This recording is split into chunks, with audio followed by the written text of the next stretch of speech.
La parte D, las descargas turbulentas imprevistas de los generadores automáticos. Esto sucede cuando no se tiene un operador de la central, sino la central opera automáticamente. La parte D, la parte E, es al final de la descarga de agua que genera corrientes reversas y traicioneras debajo de los conductos de descarga. La parte F, hay riesgo de peligros sumergidos aguas abajo de la presa.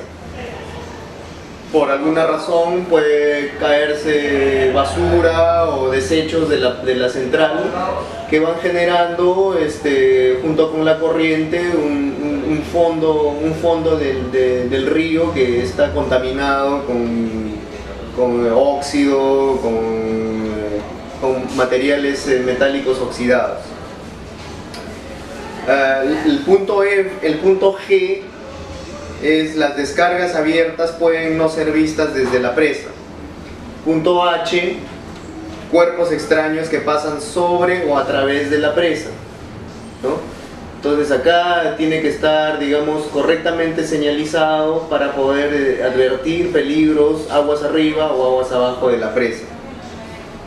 Finalmente el punto I, que especifica que se puede formar hielo en la superficie del agua, ¿no? Y que puede ser un hielo delgado, ligero, que puede ocasionar, digamos, accidentes a cualquier persona que pueda intentar caminar sobre esas formaciones de hielo, ¿no? Eso es en general, a grandes rasgos, la seguridad en centrales hidroeléctricas en la parte civil, ¿no? Principalmente es un problema de señalización tanto para el personal que labora en la central como para el personal que digamos no labora dentro de la central, ¿no? Siempre hay gente que quiere ingresar a las instalaciones porque no advierte los peligros a los que puede estar sometido. Entonces siempre es necesario una señalización de advertencia, ¿no? Para digamos, advertir a las personas de que se pueden encontrar con peligros inesperados y causar accidentes. Ahora vamos a hablar, acá he incluido 3 videos que hablan sobre la seguridad en centrales hidroeléctricas y cómo puede afectar a muchas personas, incluyendo causándoles la muerte, si es que no se siguen los procedimientos de seguridad, si es que no se siguen los procesos de operación correcto dentro de una central hidroeléctrica. Ustedes podrán encontrar también en los PDFs que se han generado a partir de esta presentación la dirección en YouTube de estos videos para que ustedes puedan, digamos, medir cuán peligroso o cuán seguras son las centrales hidroeléctricas de hoy en día. Cambiamos de tema y ahora vemos la seguridad desde el punto de vista mecánico. Cuando hablamos de trabajos mecánicos, siempre estamos ligados a un taller mecánico o a trabajos en obra, utilizando soldadura, utilizando herramientas de corte, oxicorte, pulidoras, digamos, todo tipo de herramientas que modelan el metal. Entonces, para este tipo de trabajos se suele hablar de una seguridad, digamos, un poco más especializada, no tanto, que puede ser diferente a la seguridad en trabajos civiles. Por ejemplo, dentro de un taller mecánico o dentro de una obra mecánica, no se debe correr, ¿no? Las caídas pueden causar lesiones al mismo operador o a otras personas, ¿no? Se caen las piezas mecánicas o algún operario está haciendo oxicorte, ¿no? Y nadie advierte que la pieza que está cortando es demasiado grande y está próxima a sus colegas, ¿no? Entonces cuando se termina de cortar la pieza o también antes de terminar de cortar la pieza, cae al suelo y le corta o golpea la pierna o los pies o las manos de algunos operadores, dependiendo de qué tipo de trabajo estén haciendo, ¿no? Se debe conocer la ubicación de los interruptores de emergencia dentro del taller. Si hay un accidente, se recomienda cortar la electricidad de todas las máquinas del taller. Esta es una medida de seguridad obligatoria. ¿Por qué? Porque el pánico generado dentro del taller o de la obra cuando ocurre un accidente induce automáticamente al resto de operarios, resto de colegas a cometer más errores en su afán de evitar otro accidente, ¿no?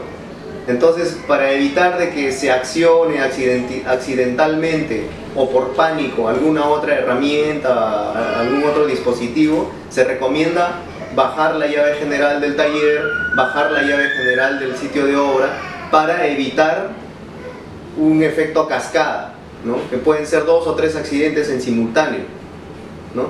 Entonces, siempre se recomienda bajar la electricidad o bajar la llave principal de la obra.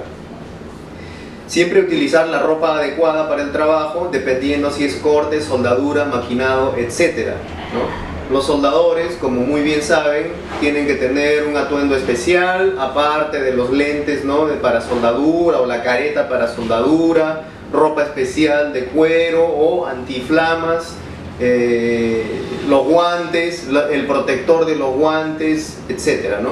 Entonces, también si se hace corte con máquinas cortadoras para perfiles o para cualquier tipo de metal, siempre se incide en que debe haber una guarda, que la máquina esté siempre en buen estado, que los cables eléctricos estén en buen estado, para poder evitar cortocircuitos donde hay mucha humedad, o tal vez incendios o explosiones cuando la atmósfera no es el aire, sino otro, que puede ser un escape de gas. O siempre tratar de anteponerse a los posibles accidentes, ¿no? Siempre utilizar zapatos de seguridad con punta de acero. Hay muchos casos en la industria donde se han perdido pies, solamente la punta de los pies, simplemente por no utilizar los zapatos adecuados.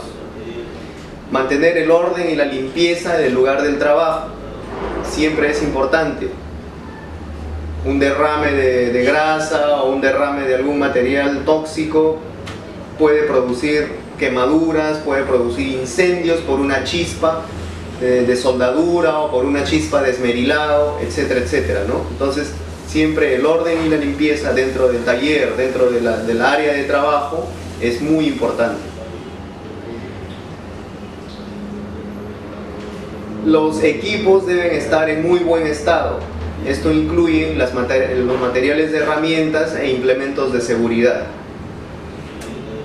No deben utilizarse equipos sin el entrenamiento adecuado. Se debe instruir a los operadores de herramientas y máquinas en uso adecuado de los equipos.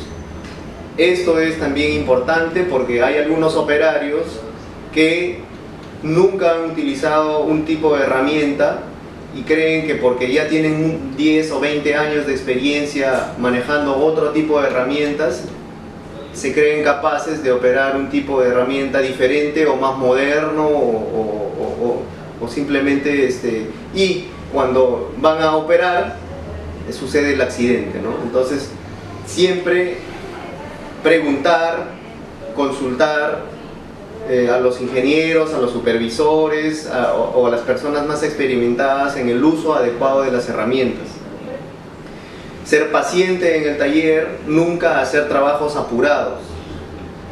Yo he tenido experiencias de este tipo en obra, donde por apurados casi pierde la vida al menos uno de mis obreros, ¿no? Entonces, la recomendación es siempre trabajar adecuadamente, teniendo los implementos de seguridad y teniendo, digamos, organizado el trabajo día a día, ¿no? Utilizar herramientas manuales con cuidado, mantenga ambas manos lejos del borde de cortante, ¿no? Cualquier daño a las herramientas o equipos debe reportarse inmediatamente, ¿no? Entonces, esto es a grandes rasgos los principales aspectos de la seguridad en la parte mecánica, ¿no? Digamos, son lineamientos muy generales y bueno, acá de especialidad, por ejemplo en soldadura o en oxicorte o en ensamblaje, etcétera, etcétera, ya tienen, digamos, criterios de seguridad mucho más específicos, ¿no? Los soldadores, por ejemplo, tienen que tener mucho cuidado con los amperajes, los niveles de tensión, las chispas, porque son ambientes, digamos, aislados estos de soldadura para poder trabajar de forma segura. No tan aislado es el ambiente de un operador de una máquina de un torno, donde no se necesita tanta seguridad porque en el torno muy difícilmente se generan chispas o se trabaja directamente con un arco eléctrico. Entonces los niveles de seguridad son menores, ¿no?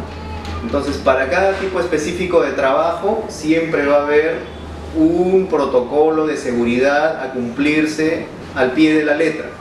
No se pueden saltar en eso, ¿no? ¿Por qué? Porque de eso depende una lesión, una fractura, un corte y hasta sus propias vidas, ¿no? Entonces, ahora vamos a pasar al tema más importante de esta clase magistral, que es la seguridad en electricidad.